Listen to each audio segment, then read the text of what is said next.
എൻ്റെ പേര് GB. Husband, 2 കുഞ്ഞുങ്ങൾ, മോൻ ഏഡൻ, മോൾ ആഞ്ചല. ഞങ്ങൾ ഗുജറാത്തിലെ ജാംനഗറിലെ സെൻറ്റ് ഗ്രിഗോറിയോസ് ഓർത്തഡോക്സ് ചർച്ചിൽ നിന്നാണ് വരുന്നത്. ഞാൻ ഉടമ്പടി എടുക്കുന്നത് 2023 ഓഗസ്റ്റ് 11 എല്ലാവരും വരുന്നത് പോലെ തന്നെ ഒരു മെറ്റീരിയലിസ്റ്റിക് നീഡ്സിന് വേണ്ടിയാണ് ഞാൻ ഇവിടെ വരുന്നത്. അതിൽ ആദ്യത്തേതായിരുന്നു എൻ്റെ IELTS എക്സാമിനേഷൻ്റെ പാസ്സാകുക എന്നുള്ളത്. എനിക്ക് ഇംഗ്ലീഷ് ലാംഗ്വേജ് അത്ര വലിയ പാടുള്ളതൊന്നും അല്ലായിരുന്നു. ഞാൻ അതിന് മുൻപ് OET 2 തവണ എഴുതിയിട്ടുണ്ട്. ഞാനൊരു നേഴ്സാണ് ബേസിക്കലി. OET എഴുതിയപ്പം എൻ്റെ ഏറ്റവും സ്ട്രെങ്ത് ഏതിലായിരുന്നോ അതാണ് എനിക്ക് കിട്ടാതെ പോയത്. അതായത് റൈറ്റിംഗ്. ഞാൻ ഒരുപാട് എഴുതുന്ന ആളാണ്. അതുകൊണ്ട് ഏതൊരു ടോപ്പിക് എനിക്ക് തന്നാലും അതിനെക്കുറിച്ചൊരു 4-5 പേജ് എനിക്ക് എഴുതാൻ പറ്റും. എൻ്റെ കോളേജ് ലൈഫ് മുതൽ എൻ്റെ ഫ്രണ്ട്സ് എന്നെ അത് പറഞ്ഞ് കളിയാക്കാറുണ്ട്. ബട്ട് എൻ്റെ മെറിറ്റ് എവിടെ ആയിരുന്നോ 100% ഞാൻ എൻ്റെ മെറിറ്റിൽ വിശ്വസിച്ച് പ്രാർത്ഥിക്കുമായിരുന്നു, നന്നായിട്ട് പ്രാർത്ഥിക്കുമായിരുന്നു.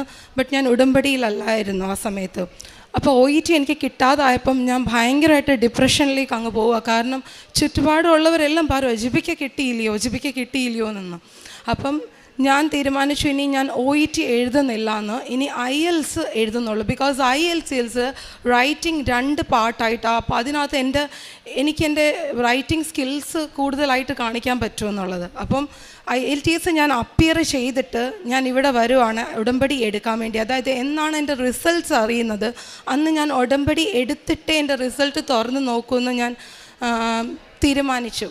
സോ 11th ഓഗസ്റ്റ് 2023 ഇവിടെ വന്ന് ഉടമ്പടി, തീർത്ഥാടക ഉടമ്പടി എടുത്തു. അതിന് മുൻപ് ഞാൻ ലൈറ്റ് ക്യാൻഡിൽ റിക്വസ്റ്റ് ഇട്ടായിരുന്നു. ബിക്കോസ് എനിക്കൊരു കോൺഫിഡൻസ് ഇല്ല എനിക്ക് ഈ ഉടമ്പടി ഇതെല്ലാം കൃത്യമായിട്ട് ചെയ്യാൻ പറ്റുമോ എന്ന്. അന്ന് മോള് കുഞ്ഞാണ്. അപ്പം കുഞ്ഞുങ്ങളൊക്കെ ഉണ്ടായതുകൊണ്ട് 5:30 ഏർലി മോർണിംഗ് പ്രെയർ ചെയ്യാൻ പറ്റുമോ, ഒരു കോൺഫിഡൻസ് ഇല്ല. എന്നോട് ഒരു ട്രയൽ എന്ന രീതിയിൽ ഞാൻ ലൈറ്റ് ക്യാൻഡിൽ പ്രെയർ റിക്വസ്റ്റ് ഇട്ടു. ബട്ട് ഇവിടെ വന്ന് ഉടമ്പടി എടുത്തു, തീർത്ഥാടക ഉടമ്പടി എടുത്തു. റിസൾട്ട് നോക്കിയപ്പം എനിക്ക് റൈറ്റിംഗ് കിട്ടി. ബട്ട് എൻ്റെ സ്പീക്കിംഗ് പോയേക്കുവാണ്. അവിടെ വെറും 0.5 എൻ്റെ സ്പീക്കിംഗ് പോയേക്കുവാ. അപ്പം എനിക്ക് പക്ഷേ ഒരു പേടിയോ ഒന്നും തോന്നിയില്ല. ഞാൻ വിചാരിച്ചു ഞാൻ ഉടമ്പടിയിൽ കയറിയിട്ടേ ഉള്ളൂ. അപ്പം ദൈവത്തെ കൂടുതലായിട്ട് അറിഞ്ഞിട്ട് ഉടമ്പടി കൃത്യമായിട്ട് ചെയ്ത് ഇനി ഞാൻ IELTS അപ്പിയർ ചെയ്യുമ്പോൾ എനിക്ക് മാതാവ് അത് തരുമെന്ന് എനിക്ക് പൂർണ്ണമായ വിശ്വാസം ഉണ്ടായിരുന്നു. അതുപോലെ തന്നെ ഞാൻ ഉടമ്പടി ജീവിതത്തിൽ തന്നെ 1 മാസം കഴിഞ്ഞപ്പോൾ ഞാൻ തീരുമാനിച്ചു ഞാൻ അപ്പിയർ ചെയ്യാൻ പോവുകയാണെന്ന്. അങ്ങനെ എല്ലാവരെയും ഞാൻ സാക്ഷ്യങ്ങൾ ഒരുപാട് കേൾക്കുമായിരുന്നു. അതായത് രാവിലെ കിച്ചണിൽ കയറുമ്പോൾ മുതൽ ഈ സാക്ഷ്യങ്ങളും ധ്യാനങ്ങളും അങ്ങ് ഓണാക്കി ഇടും. പിന്നെ 10 o'clock 6 to 10 o'clock കണ്ടിന്യൂസ്ലി ഇത് തന്നെ അങ്ങ് കേട്ടുകൊണ്ടേയിരിക്കും. അപ്പോൾ അതിൽ ഞാൻ കേട്ടിട്ടുണ്ട് എല്ലാവരും പ്രാർത്ഥിക്കുന്നുണ്ട് നീല ഡ്രസ്സിട്ട എക്സാമിനർ വരണേ. അപ്പം സ്പീക്കിംഗ് എൻ്റെ പോയതുകൊണ്ട് ഞാൻ അങ്ങനെ തന്നെ വിഷ് ചെയ്ത് മാതാവേ ഞാൻ അങ്ങോട്ട് ചെല്ലുമ്പോഴത്തേക്ക് നീല ഡ്രസ്സിട്ടൊരു എക്സാമിനർ ആയിരിക്കണമേ എന്ന് ഞാൻ കേട്ടത് അറിവ് വെച്ചു. ഞാൻ ഉടമ്പടി ഉപ്പെടുത്ത് വിശ്വാസ പ്രമാണം ചൊല്ലി കയറുമ്പോൾ തന്നെ ആ ക്യാബിൻ്റെ സൈഡിൽ ആരും ചവിട്ടാത്തെടുത്ത് ഇട്ടിട്ട് ഞാൻ വിശ്വാസ പ്രമാണം ചൊല്ലി അകത്തോട്ട് കയറുമ്പം ഡോർ ഓപ്പൺ ചെയ്യുമ്പോഴും ഒരു നീല സ്കൈ ബ്ലൂ കളർ ഷർട്ട് ഇട്ടൊരു സാറാണ് നിൽക്കുന്നത്. ഭയങ്കര പ്ലെസൻ്റായിട്ട് എന്നെ വെൽക്കം ചെയ്തു. എൻ്റെ കോൺഫിഡൻസ് തന്നെ ഒരു ഭയങ്കരമായിട്ട് വന്നു. ഞാൻ നന്നായിട്ട് അപ്പിയർ ചെയ്തു. എന്നിരുന്നാൽ പോലും ഉള്ളിലൊരു പേടിയുണ്ട് അപ്പിയർ ചെയ്തെങ്കിൽ പോലും. തിരിച്ചു വന്നു, റിസൾട്ട് അറിഞ്ഞു. October 20th എനിക്ക് എല്ലാ മൊഡ്യൂൾസിലും റിക്വയർഡ് സ്കോറിൽ കൂട്ടി കൂടുതൽ തന്ന മാതാവ് എന്നെ അനുഗ്രഹിച്ചു. അതിന് ഇതെൻ്റെ മെറിറ്റ് കൊണ്ടല്ല, not by my merit but by his grace എനിക്കിത് കിട്ടിയത്. എൻ്റെ രണ്ടാമത്തെ സാക്ഷ്യം എൻ്റെ ഈ മോന് വേണ്ടിയാണ് ഞാൻ ഉടമ്പടി. രണ്ടാമത് ഞാൻ ഉടമ്പടി പുതുക്കിയപ്പം എൻ്റെ മോൻ്റെ കാര്യം ഞാൻ വെച്ചു. ഏടന് 2.5 വയസ്സ് മുതൽ രാത്രിയിൽ പേടിക്കുമെന്ന് വെച്ചാൽ ഒരു 12-ൻ്റെയും 3-ൻ്റെ ഇടയ്ക്ക് ഈ കൊച്ചു ഞെട്ടി എണ്ണിച്ചിട്ട് നമ്മളെ ആരെയും തിരിച്ചറിയാത്ത രീതിയിൽ എൻ്റെ കുഞ്ഞ് വലിയ വായിൽ കരയും. മോനെ അമ്മയാന്ന് പറഞ്ഞ് ഇവൻ തിരിച്ചറിയത്തില്ല നമ്മളെ. കണ്ണുകൾ തുറന്നാണ് എന്തോ കണ്ട് പേടിക്കുന്നത് രീതി മാത്രമേ എനിക്ക് ഓർമ്മയുള്ളൂ. ആദ്യമായിട്ട് ഇത് നടക്കുമ്പം എനിക്ക് പറ്റുന്നില്ല എന്നെ തന്നെ കൺട്രോൾ ചെയ്യാൻ. എന്തുവാന്നുള്ളത് പിശാച് കയറി കൂട്ടി ഇവൻ്റെ ഫേസ് അങ്ങ് എക്സ്പ്രഷൻ തന്നെ അങ്ങ് ചേഞ്ച് ആവും. സാത്താൻ കാണിക്കുന്നത് നമ്മളെ തള്ളിക്കളയും അവനങ്ങ്. അപ്പം ഫസ്റ്റ് ഉടമ്പടിയിൽ ഞാൻ ഇവനെ വെച്ചു. കാരണം ഇവന് 7 വയസ്സ് 8 വയസ്സ് വരെ ഇത് നടന്നുകൊണ്ടേ ഇരിക്കും ഈ സംഭവം. ആദ്യമൊക്കെ മാസത്തിൽ ഒരിക്കലാകുന്നത് പിന്നീട് മാസത്തിൽ 4-5 തവണ, ആഴ്ചകളിൽ ദിവസം ഉണ്ടാകാറ്. ഒരു 8 ഇയേഴ്സ് വരെ ഞാൻ 12 to 3 o'clock സ്വസ്ഥമായിട്ട് ഉറങ്ങിയിട്ടില്ല. കാരണം എനിക്ക് ഉറക്കത്തിൽ ഞാൻ ഞെട്ടി എണ്ണിക്കുമ്പോൾ പേടിയാണ്. അപ്പം ഉണർന്നിരുന്ന് ഇവൻ എപ്പം വരും എന്നുള്ളൊരു കാത്തിരിപ്പ് പോലെ ആയി ജീവിതം. അങ്ങനെ ഞാൻ ഉടമ്പടിയിൽ എൻ്റെ മോൻ്റെ വിഷയം വെച്ചിട്ട് ഞാൻ ഉടമ്പടി തൈലം എന്നും ഇവനെ തേക്കുമായിരുന്നു, വിശ്വാസ പ്രമാണം ചൊല്ലി. ഇവൻ്റെ തലക്കീഴിൽ ഞാൻ പേപ്പർ എടുത്ത് വെച്ചു, ഉടമ്പടി ന്യൂസ് പേപ്പർ എടുത്തു ഇവൻ്റെ തലണക്കീഴിൽ വെച്ചിട്ട് ഞാൻ ഇവൻ്റെ കഴുത്തിൽ വെളിയിൽ നിന്ന് ഒരു കൗണ്ടറിൽ നിന്ന് ഒരു കാശ് രൂപം ചെറുത് വാങ്ങിച്ചിട്ട് കറുപ്പ് നൂലിൽ കെട്ടി എൻ്റെ ഉടമ്പടി തൈലം തേച്ച് പ്രാർത്ഥിച്ച് ഇവൻ്റെ കഴുത്തിലിട്ട് കൊടുത്തു. അപ്പം ഞാൻ വിശ്വസിച്ച് ഇനി എൻ്റെ കുഞ്ഞിന് ഇനി ഒരിക്കലും ഇതുണ്ടാകില്ല എന്നുള്ളത്. അപ്പം 90 days ഉടമ്പടിയിൽ ഞാനിത് സമർപ്പിച്ച് പ്രാർത്ഥിച്ചു. ബിക്കോസ് ഞങ്ങളൊരു പീഡിയാട്രീഷ്യൻ ഇത് കാണിച്ചതാണ് ഓൾറെഡി. അപ്പം പറഞ്ഞ് പുഷ്പഗിരി അല്ലെങ്കിൽ ട്രിവാൻഡ്രത്ത് ചൈൽഡ് ഡെവലപ്മെൻറ്റ് സെൻറ്ററിൽ ഇവനെ കൊണ്ടുപോകണം, ഒരു ന്യൂറോ കൺസൾട്ടേഷൻ ആവശ്യം വരും. ബിക്കോസ് ഇവൻ പ്രിമച്വർലി ബോൺ ആണ്. ഞാൻ 7th month ആയിരുന്നപ്പോൾ എനിക്കൊരു കാർ ആക്സിഡൻറ്റ് ഉണ്ടായി. അപ്പം ഇവൻ പ്രിമച്വർ ബോൺ ആയതുകൊണ്ട് ബ്രെയിനിൽ എവിടെയെങ്കിലും ഒരു ഡാമേജ് ആയിരിക്കും ഇതിൻ്റെ പ്രോബ്ലം എന്ന് അവർ പറയുന്നത്. ബട്ട് എനിക്ക് നേഴ്സ് ആയതുകൊണ്ട് തന്നെ ന്യൂറോളജിക്കൽ മെഡിസിൻസിനെ കുറിച്ച് എനിക്ക് നല്ല ബോധ്യം ഉണ്ടായതുകൊണ്ട് എൻ്റെ കുഞ്ഞിന് ഒരു മരുന്ന് പോലും ഞാൻ കൊടുക്കില്ലെന്ന് തീരുമാനിച്ചു. ഉടമ്പടിയിൽ വെച്ചു. 90 days ഇവൻ ഇത് ഉണ്ടായിട്ടേ ഇല്ല. ഇവൻ ഉണ്ടാകും, ഒരു ഞെട്ടൽ വരുമ്പോഴത്തേക്ക് ഞാൻ ഇവൻ്റെ മേളിൽ കൈ ഇങ്ങനെ വെക്കുമ്പോഴത്തേക്ക് ഇവൻ ശാന്തമാകും. എന്നിട്ട് ഇവൻ കിടന്ന് ഉറങ്ങും സമാധാനമായിട്ട്. കുഞ്ഞിന് രാവിലെ ആകുമ്പോൾ ഇതൊന്നും ഓർമ്മയില്ല. ഞാൻ ഇവനോട് ചോദിക്കും, മോനെ എന്തുവാ രാത്രി, മോൻ വല്ലതും പേടിക്കുന്ന സ്വപ്നം കണ്ടോ? ഇവനിതൊന്നും ഓർമ്മയില്ല. അപ്പം ഡോക്ടർ തന്നെ പറഞ്ഞു ഇവനെ ഇത് ഓർമ്മിപ്പിക്കേണ്ടെന്ന് പറഞ്ഞു. അങ്ങനെ ഉടമ്പടി പുതുക്കേണ്ട സമയമായപ്പം ഞാൻ ഗുജറാത്തിലാണ്, ഞങ്ങൾ ട്രാവൽ ചെയ്തുകൊണ്ടിരിക്കുക. 2 ദിവസമായിട്ടുള്ള എൻ്റെ ഉടമ്പടി തീർന്നിട്ട്. അപ്പം ഇവന് കാറിൽ ബൈ റോഡ് ഞങ്ങൾ വരുക ഗുജറാത്തിൽ നിന്ന് കേരള, കാറിൽ നാട്ടിൽ കയറിയപ്പോൾ ഇവന് നല്ല രീതിയിൽ വന്നു. ഹൈ റേഞ്ച് ആയിരുന്നു, ഞങ്ങൾക്ക് കാർ നിർത്താൻ പറ്റത്തില്ല. ഇവൻ ബാക്ക് സീറ്റിലാണ്. എനിക്ക് എന്ത് ചെയ്യണമെന്ന് മനസ്സിലാവുന്നില്ല. ഞാൻ ഫ്രണ്ട് സീറ്റിലിരിക്കുക.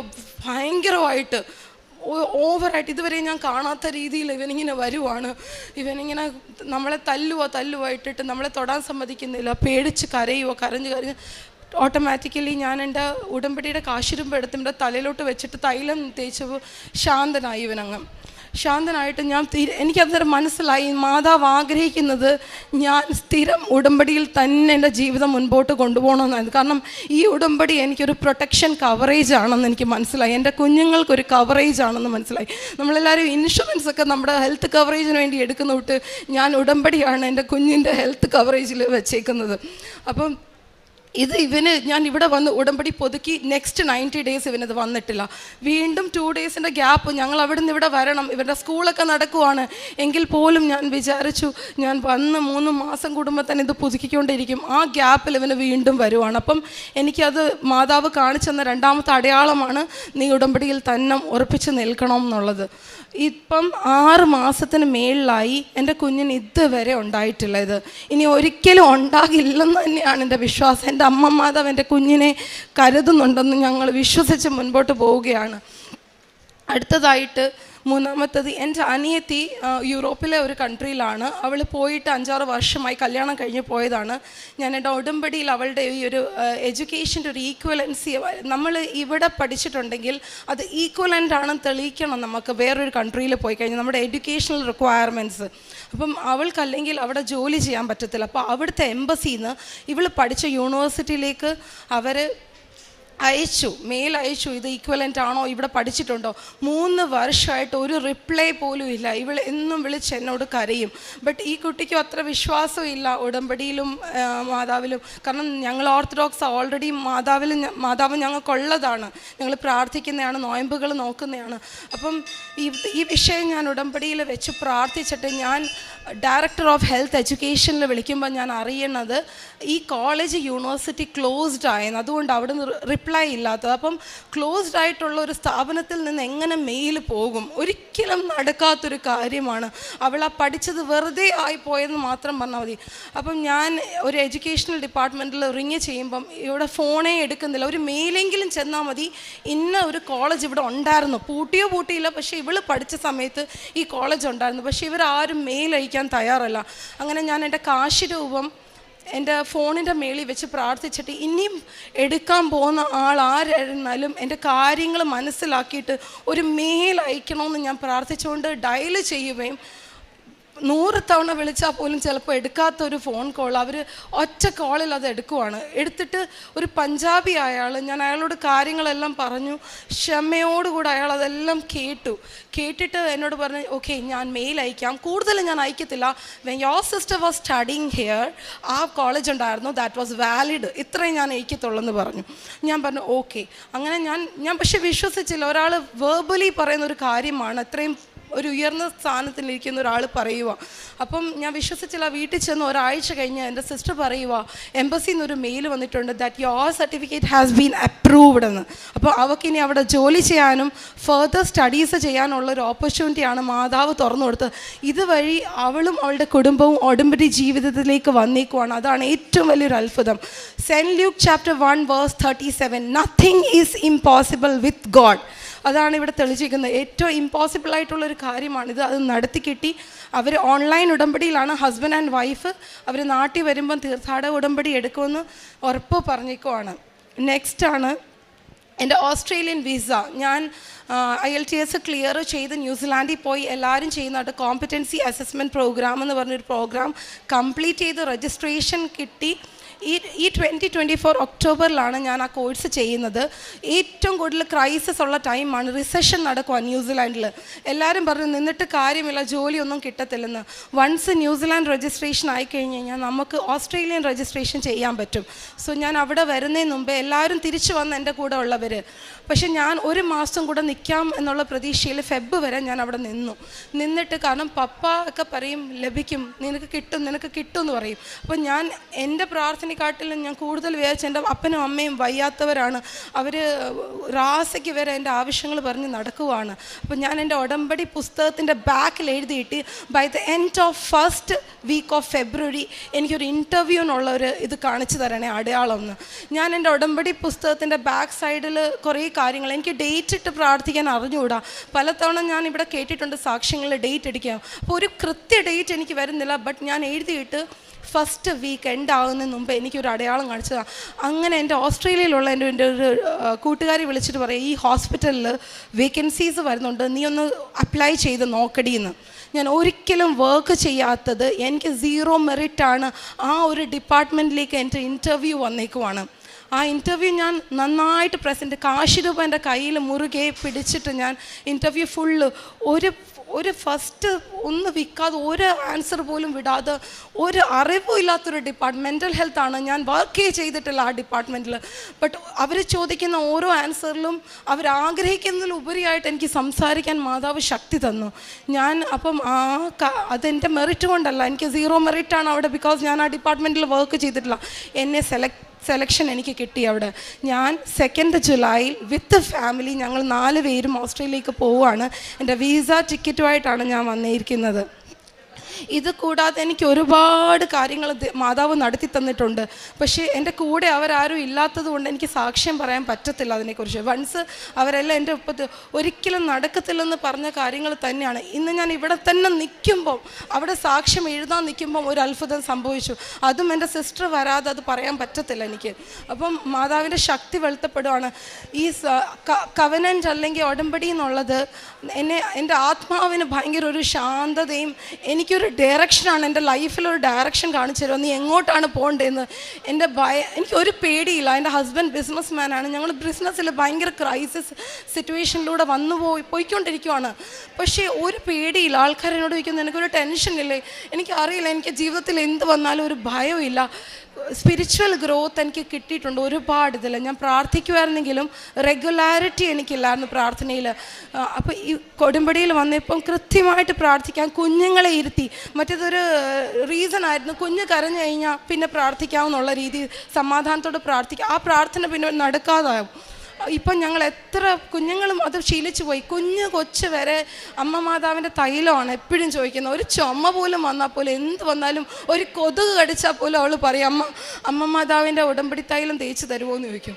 അപ്പം പിള്ളേർ പോലും അത്ര ഉടമ്പടി ജീവിതത്തിലേക്ക് വന്നിരിക്കുവാണ്. പിന്നെ എല്ലാവരോടും ക്ഷമിക്കുവാനുള്ളൊരു ശക്തി കിട്ടിയിട്ടുണ്ട്.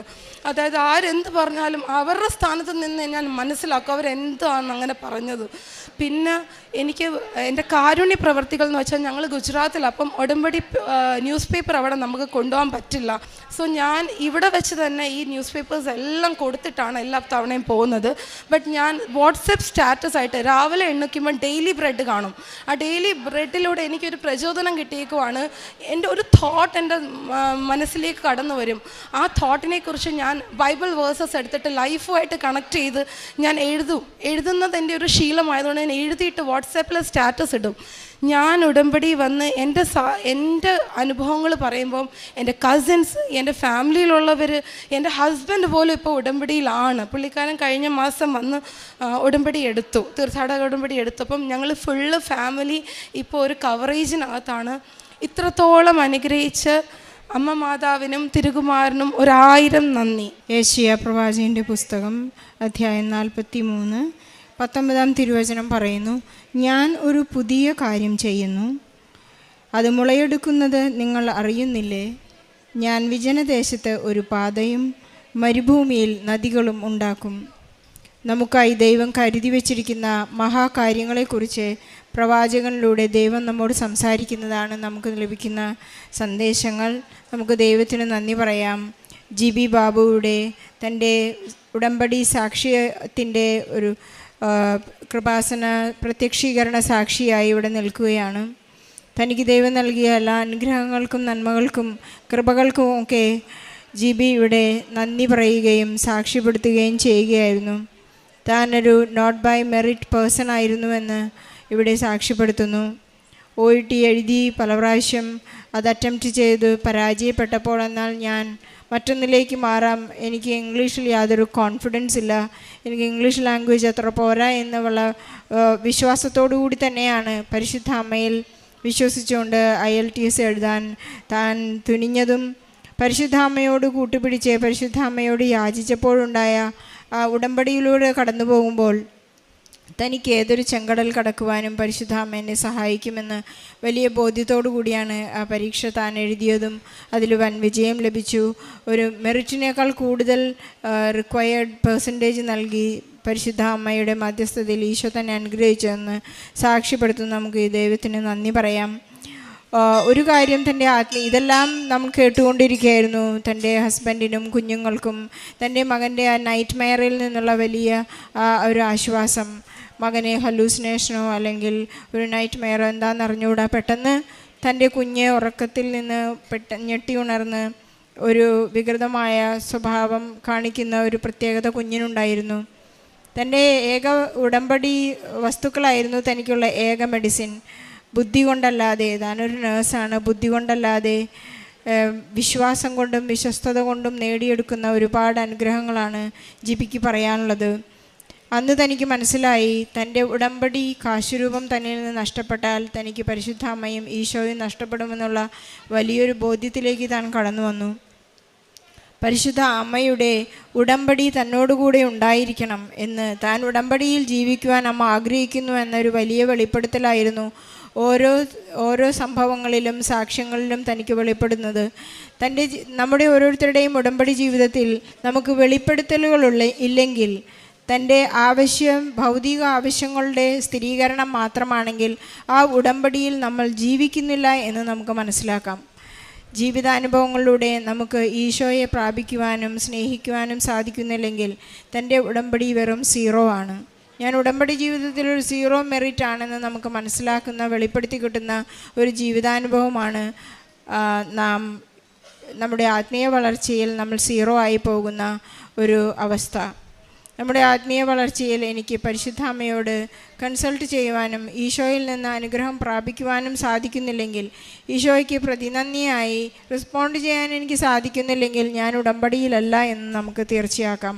അതുപോലെ തന്നെ തൻ്റെ കുടുംബത്തെയും ജീവിത പങ്കാളിയെയും മക്കളെയും റിലേറ്റീവ്സിനെയും കസിൻസിനെയും എല്ലാം നമുക്ക് കൂട്ടിയോജിപ്പിക്കാൻ സാധിക്കുന്നുണ്ടെങ്കിൽ അതൊരു വലിയ വെളിപ്പെടുത്തലാണ്. ഞാൻ ദൈവത്തിലേക്ക് അടുക്കുന്നു, എൻ്റെ ഉടമ്പടി ഒരു പ്രോസസ്സിലാണ് എന്ന് നമുക്ക് എടുത്തു പറയാം. അവിടെയെല്ലാം നമ്മെ പ്രത്യക്ഷീകരണത്തിൻ്റെ സാക്ഷികളാക്കുകയാണ്. പരിശുദ്ധ അമ്മ നമ്മെ കൈപിടിച്ച് നടത്തുന്നു, നമ്മോടൊപ്പം സഞ്ചരിക്കുന്നു. സഞ്ചാരി മാതാവ്, സഹരക്ഷക നമ്മോടൊപ്പമുണ്ട്. കുരിശിനടിയിൽ നിന്ന് നമുക്ക് വേണ്ടി മാധ്യസ്ഥം വഹിക്കുന്ന പരിശുദ്ധ അമ്മ, വചനം, നമ്മുടെ വചനങ്ങളെല്ലാം ഇന്ന് മാംസമാക്കി തരുന്ന ഒരു വലിയ ജീവിത സാക്ഷ്യമാണ് നാം ഇവിടെ കേട്ടുകൊണ്ടിരിക്കുന്നത്. പരിശുദ്ധ അമ്മ, നാം ഏഞ്ചലൂസ് എന്ന പ്രാർത്ഥന, കർത്താവിൻ്റെ മാലാഖ പ്രാർത്ഥന ചെല്ലുമ്പോൾ നാം പ്രാർത്ഥിക്കുന്നുണ്ട്, വചനം മാംസമായി നമ്മുടെ ഇടയിൽ വസിച്ചു. വചനം മാംസമാകും. നമുക്കും നാം പറയുന്ന കാര്യങ്ങളെല്ലാം മാംസമാകുന്നത് വിശുദ്ധ ഗ്രന്ഥത്തിലൂടെയാണ്. നമുക്ക് ഈശോ അതെല്ലാം സാധിച്ചു തരുമ്പോഴാണ്, നമ്മുടെ ആത്മീയ ജീവിതത്തിലുള്ള വളർച്ചയിലൂടെ ഈശോയിലേക്ക് നടന്നെടുക്കുമ്പോഴാണ് എല്ലാ ജീവിതാവസ്ഥകളിലും വചനം മാംസമാകുന്നതെന്ന് നമുക്ക് വിശ്വസിക്കാം. പരിശുദ്ധ അമ്മയോടും ഈശോയോടും നമുക്ക് നന്ദി പറയാം. എല്ലാ അനുഗ്രഹങ്ങൾക്കും നന്മകൾക്കും നമുക്ക് നന്ദി പറയാം. നമ്മുടെ ജീവിതാവസ്ഥയിൽ നമുക്ക് മാറ്റുരച്ച് നോക്കാൻ സാധിക്കുന്ന ഒരു കാര്യം ഇതാണ്. നമ്മുടെ മൊബൈലിൻ്റെ റേഞ്ച് നമുക്ക് നഷ്ടപ്പെടുമ്പോൾ മൊബൈൽ നമ്മെ അതിലുള്ള ആ കമ്പ്യൂട്ടർ നമ്മളെ ഓർമ്മിപ്പിക്കും, ആപ് കവറേജ് ക്ഷേത്രക്കെ ബാഹറേ, നമ്മൾ കവറേജ് ക്ഷേത്രത്തിൽ നിന്ന് പുറത്താണ്. നമ്മൾ ഈശോയിൽ നിന്ന് പുറത്ത് കടക്കുന്ന ഒരവസ്ഥയാണ് നമ്മുടെ ഉടമ്പടിയിലില്ലാത്ത അവസ്ഥ. നമുക്ക് ഉടമ്പടിയിലായിരിക്കുമ്പോഴാണ് നമുക്ക് ആ കവറേജ് ലഭിക്കുന്നത്, നമുക്ക് ആ പ്രൊട്ടക്ഷൻ ലഭിക്കുന്നത്. നമുക്ക് എപ്പോഴും ഈശോയോട് കൂടി ആയിരിക്കാം. പരിശുദ്ധ അമ്മയുടെ കരം പിടിച്ച് നമുക്ക് മുന്നോട്ട് പോകാം. GB ബാബുവിൻ്റെ ഈ വലിയ മനോഹരമായ സാക്ഷ്യത്തിനെ, ഈ പ്രത്യക്ഷീകരണത്തിൻ്റെ സാക്ഷ്യത്തിനെ പരിശുദ്ധ അമ്മയ്ക്ക് ഈശോയ്ക്ക് നല്ലൊരു കൈയടി നൽകി സാക്ഷ്യം നമുക്ക് സമർപ്പിക്കാം.